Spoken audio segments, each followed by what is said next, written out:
Ini radio kamu, Sobat Arafana. Dipancar luaskan dari kampus IAIN Sorong 107,7 FM Arafana Radio. Arafana Radio. Bismillahirrahmanirrahim. Assalamualaikum warahmatullahi wabarakatuh.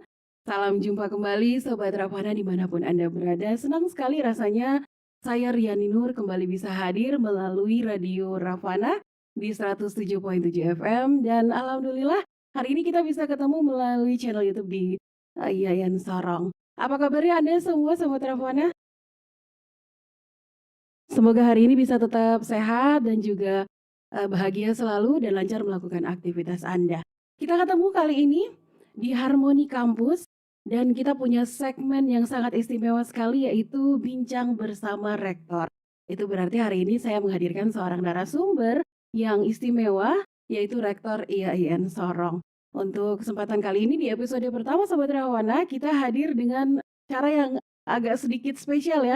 Sebenarnya saya sudah atur jadwal dengan Pak Rektor tapi beliau hari ini dadakan harus dinas luar kota, tapi tetap antusias untuk bisa menyapa Sobat Rafana melalui tema kita hari ini. Nah, kali ini saya tersambung langsung lewat sambungan telepon bersama Pak Rektor IAIN Sorong, Bapak Dr. Hamzah MAG. Saya sapa dulu beliau ya. Assalamualaikum warahmatullahi wabarakatuh, Bapak. Waalaikumsalam warahmatullahi wabarakatuh. Alhamdulillah, suara saya terdengar jelas ya Pak ya? Alhamdulillah. Rame di bandara, Pak. Rame di bandara, Pak. Bandara ini ramai terkendali ya. Ramai terkendali, alhamdulillah. Sudah sarapan ini ya, Pak ya?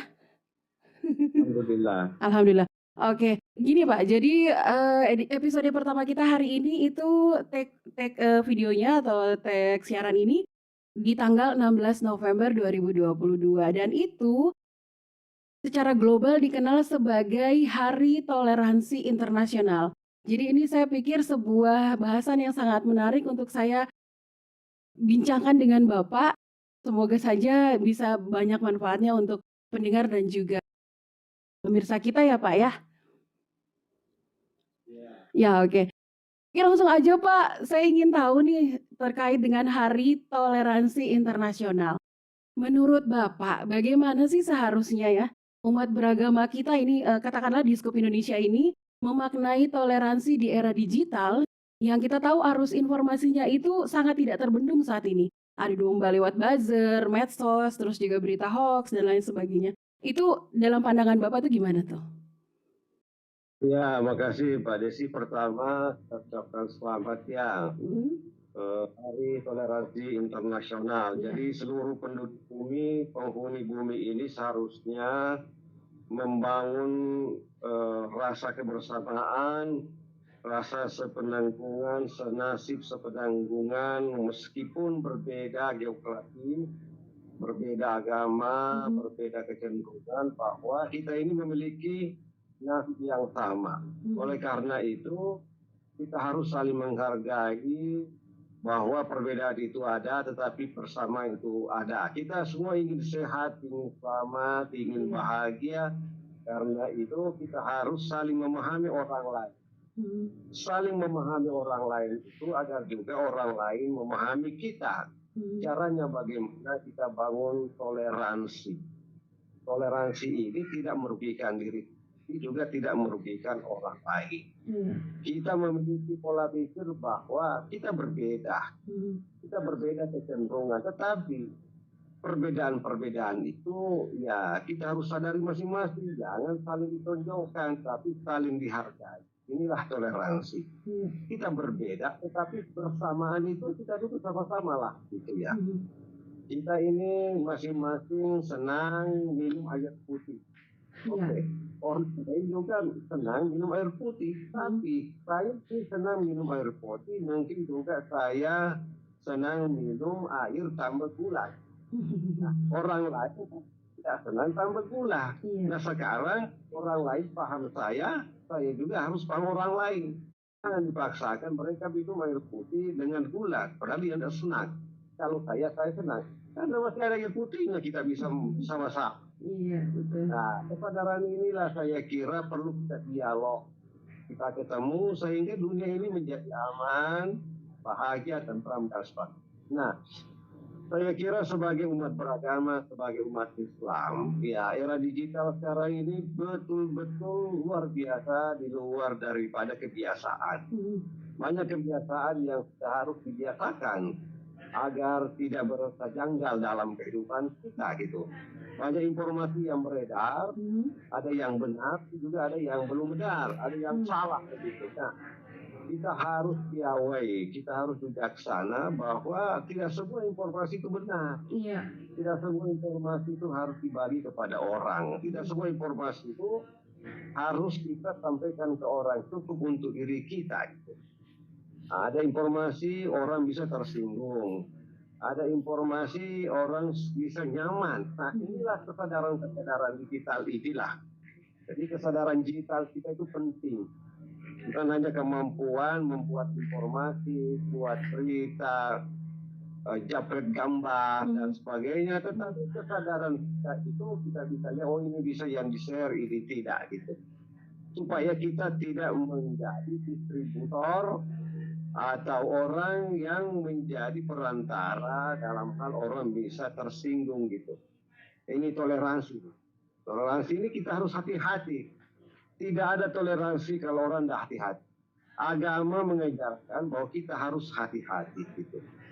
Namanya manusia bisa salah, bisa benar. Nah era sekarang ini ya banyaklah peluang orang salah, banyak juga peluang dari benar. Nah toleransi ini harus dipelihara agar kemudian ada keseimbangan. Ya. Berarti dalam pandangan Bapak harus ada, kita sebagai manusia beragama harus punya kesadaran digital ya Pak ya. Hati-hati karena agama ngajarin hati-hati gitu ya Pak ya. Iya harus ada kesadaran digital. Iya. Kesadaran digital yang kesadaran itu kita sadar, kita paham, kita mengerti bahwa dampaknya ini seperti ini ya. Iya, betul sekali Pak. Iya, dan ini insight menarik, satu insight dari Pak Rektor yang bisa kita kontemplasikan bersama lagi ya, bahwa jari-jari kita nih sekarang nih ya Pak ya, melalui medsos nih ya, jangan sampai cepat percaya terus menyebarkan berita begitu ya Pak ya, tanpa ada tabayun dulu gitu ya Pak ya. Ya, pasti begitu. Jadi informasi itu cepat.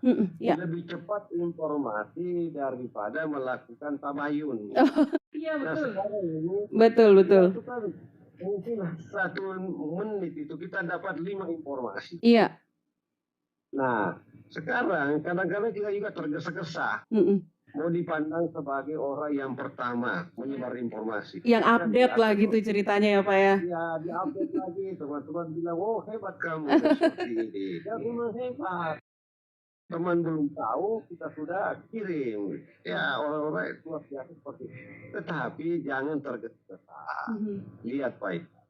Informasi pertama, jangan dulu. Informasi kedua, jangan dulu. Informasi ketiga sampai informasi kelima, informasi pertama baru bisa di-share. Kira-kira begitu. Supaya ada waktu jeda untuk hati-hati. Jangan sampai informasi itu baru koma, pernyataan koma, kita sudah share. Data informasi kedua ternyata titik itu. Nah, gimana? Iya. Oke, harus hati-hati nih pesannya untuk Sobat Ravana kita semua. Nah, kemudian nih Pak, mungkin kalau kita perkecil scoop kita lagi nih ya Pak, kita ngomongin IAIN Sorong nih ya Pak. Nah, di IAIN Sorong ini kan tahun 2020 tuh sudah resmi langsung diresmikan oleh Menteri Agama saat itu sebuah wadah yang dinamakan Rumah Moderasi. Nah, saya ingin menggali lagi kalau dari Bapak ini sebenarnya apa yang bisa dijanjikan atau mungkin apa prospek jangka panjang terkait dengan toleransi antar umat beragama kita di sini dari adanya Rumah Moderasi IAIN Sorong ini, khususnya mungkin untuk Papua Barat nih Pak. Ya, makasih. Jadi rumah moderasi ini kita launching 2020 ya, Iya, Pak Menteri Agama iya. datang. Nah, itu luar biasa. Tamu kita banyak melihat bahwa Yayan Sohor ini sudah punya rumah moderasi. Apa tugasnya rumah moderasi ini? Mengkampanyekan tentang cara-cara berpikir moderat dalam memahami agama. Masing-masing orang punya agama ya, tetapi agama itu benar. Semua orang mengatakan agamanya yang benar. Tetapi pertanyaannya adalah apakah kita itu beragama sesuai dengan perintah agama gitu. Nah, semua agama menyuruh orang itu menghormati. Makanya datanglah rumah moderasi atau moderasi ini bagaimana kita beragama sesuai dengan perintah agama itu dalam kaitannya dengan kehidupan sosial, kehidupan muamalah. Nah, jadi memang agama itu bagus, memang modal ideologi agama kita, tetapi dalam hal muamalah kita itu diberi kesempatan untuk menghargai orang, untuk mencari teman. Nah, teman yang kita cari itu saling bagus sama kita. Nah, oleh karena itu kita harus berpikir toleran gitu. Nah, Yayan Sohor ini dengan rumah moderasinya berupaya dengan sekuat tenaga menciptakan budaya baru. Sebenarnya begini, di Papua ini alhamdulillah ya, toleransi itu luar biasa. Iya, Pak. Nah, cuma belum masuk kampus, belum ada kajian gitu. Iya, betul. Nah, kita sudah mengenal istilah kita orang, kita ini adalah orang, kita ini cari makan begitu, kita ini cari hidup bukan cari mati gitu kan. Iya.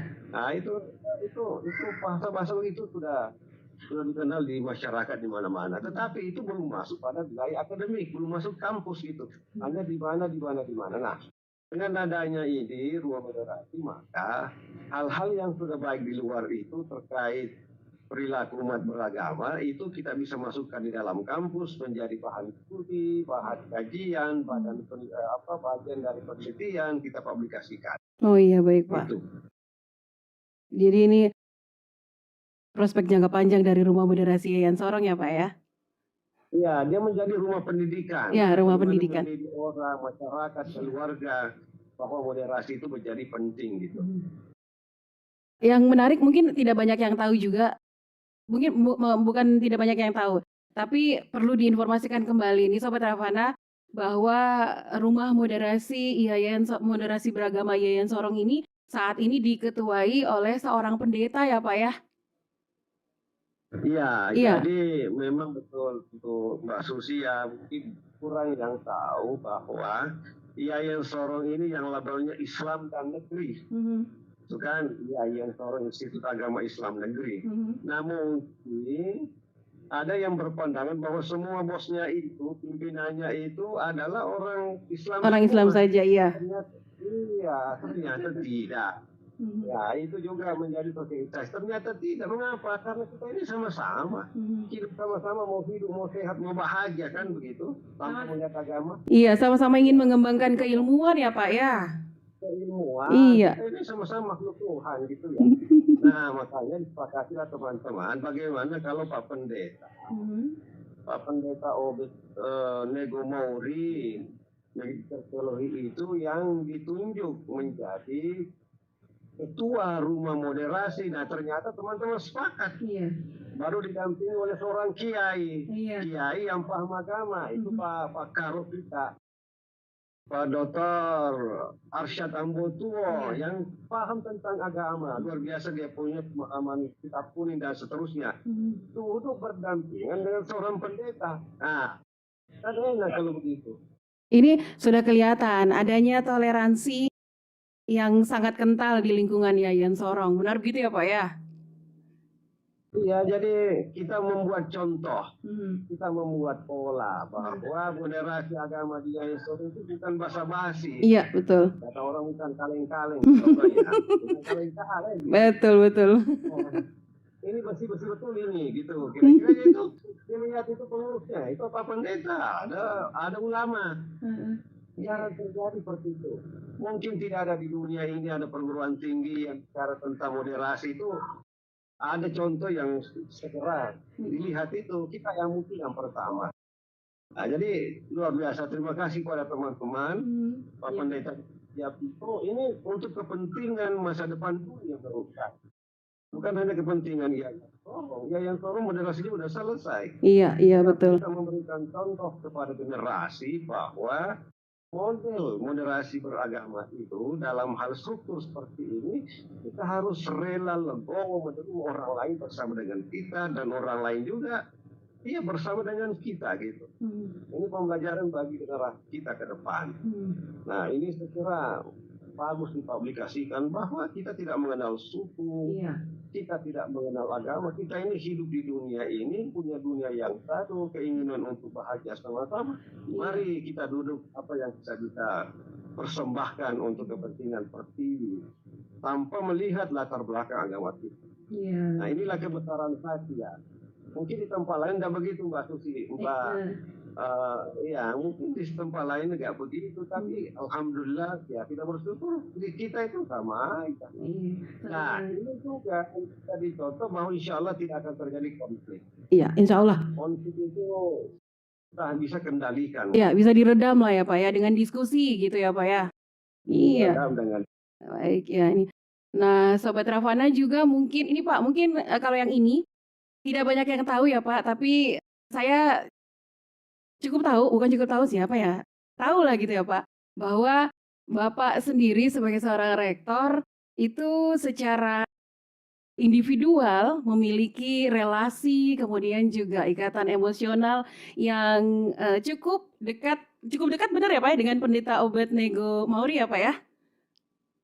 Ya, kita ini kan manusia Iya. ya, kita harus berteman ya. Iya, Kita betul. punya teman, kita punya sahabat, kita punya kan sama saja manusia. Tidak ada Iya, bedanya. Cuma betul. beda pilih agamanya, saya juga beda pilih agama saya. Betul. Seperti tadi yang Bapak bilang, walaupun mungkin kita membenarkan agama kita masing-masing, tapi untuk urusan muamalah sehari-hari tetap ya tidak ada batasan ya Pak ya? Tidak ada. batasan. Ya, Kalau akidah oke lah, kita sudah paham itu. Tapi yang namanya muamalah, urusan dunia, urusan kehidupan, seperti yang masih dibenarkan masing-masing agama, ayo monggo kita sama-sama. Jadi teman-teman Buddha, teman-teman Hindu, ya dari berbagai suku ya kita buka. Karena kita ini satu aja, satu Indonesia, satu nusa, satu bangsa, satu orang, semua ciptaan Tuhan. Kenapa kita mau konflik ya? Iya betul Kita sekali. harus berdamai. Ya, itu kan agama datang itu untuk menciptakan kedamaian. Jadi agama itu bagus, cuma kadang-kadang penghuninya, pemeluknya ini yang belum sadar beragama gitu. Ini yang jadi soal. Nah, inilah tugas moderasi beragama, bagaimana penganut beragama itu meyakini agamanya, tetapi terus juga menyesuaikan pola pikirnya ya, dalam mengikuti agama. Iya Pak. Ya semoga saja dengan diketuai oleh seorang pendeta, kemudian juga jadi penasehat ada Bapak Dr. Arsyad Tambutu sebagai kiai di dalamnya berkolaborasi, kemudian kita punya prospek jangka panjang, kita punya program bisa benar-benar optimal untuk Papua Barat ya Pak ya. Amin. Semoga seperti itu. Amin. Iya, amin. Tapi Bapak ini berarti Pendeta Obed-Nego Mauri ini menjadi salah seorang teman diskusi yang asik ya Pak ya? Iya, beliau juga itu rela untuk menjadi salah satu dosen kita. Iya betul. Di kampus Yayan ini. Jadi biasalah. Jadi tidak ada sekat-sekat. Ilmu itu kan siapa saja bisa pelajari, dan dari mana yang penting ahli. Pak Pendeta ini ahli dalam bidang papologi. Iya, dalam hal papologi. Baik, ya ini satu hal pertanyaan yang terakhir ini saya pikir harus diangkat ya Pak ya, karena yang kalau tadi Bapak bilang kita sudah punya rumah moderasi, kemudian ada program-program dan juga bisa dijadikan wadah untuk belajar meningkatkan keilmuan, pendidikan diskusi dan lain sebagainya. Tapi yang sangat menarik adalah ketika seorang rektor bisa menjadi tanpa sekat dan tanpa batas bisa berteman, berdiskusi, berbagi cerita dengan seorang pendeta yang cukup berpengaruh juga di Kota Sorong dan kemudian sekaligus menjadi dosen papologi di Yayan Sorong, Pak. Pak Rektor, ada tambahan Pak yang mau disampaikan lagi? Ya, bahwa toleransi itu ada kaitannya dengan pola pikir buka diri. Ya, pola pikir menempatkan orang sebagai manusia yang sejati. Jangan kita iri hati. Kita ini adalah satu warga bangsa, berbeda suku kita. Kita punya kepentingan yang sama. Kita harus damai. Kita harus wariskan yang terbaik untuk generasi kita. Siapapun orangnya, warna kulit, dari mana saja asalnya, itu adalah sama dengan kita. Dan kita juga sama dengan siapa saja itu. Kita hidup dalam bumi yang sama. Nah, agama ini mengajarkan kita kedamaian. Nah, moderasi beragama ini bagaimana pola pikir kita itu bisa menyesuaikan dengan agama, yang agama itu mengajarkan kedamaian, gitu. Kebersamaan, kebahagiaan, keindahan. Ya, jadi orang yang memiliki kesadaran beragama pasti toleran gitu, pasti menghargai orang. Nah, inilah yang selalu dikampanyekan oleh Yayan Soro lewat rumah moderasinya. Ya, satu kata satu kutipan mungkin, orang yang memiliki kesadaran beragama itu pasti bisa dengan mudah bertoleransi ya Pak ya? Benar ya Pak ya? Iya, sama ada kebaikan itu ada di mana-mana ya. Betul sekali.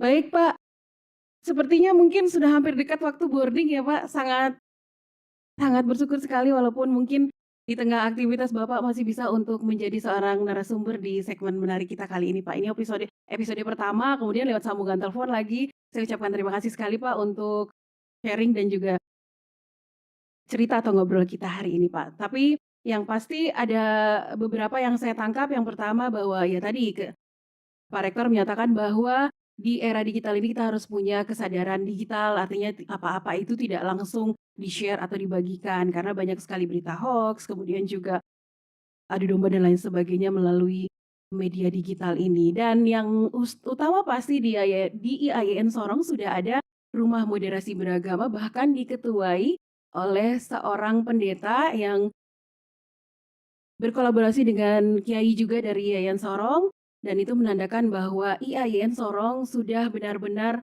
mempraktekkan yang namanya toleransi di lingkungan, khususnya mungkin Kota Sorong. Mudah-mudahan nanti bisa lebih besar lagi, lebih bisa ditiru oleh pihak-pihak lainnya. Dan yang paling menarik pastinya bahwa seorang rektor yang notabene agamanya Islam bisa berteman baik, bisa menjadi teman diskusi yang baik dengan seorang pendeta yang cukup berpengaruh di Kota Sorong.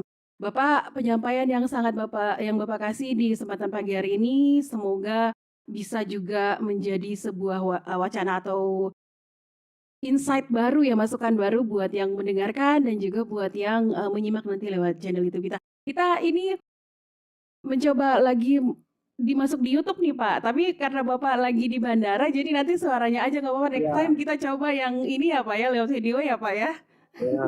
Oke, Pak, terima kasih.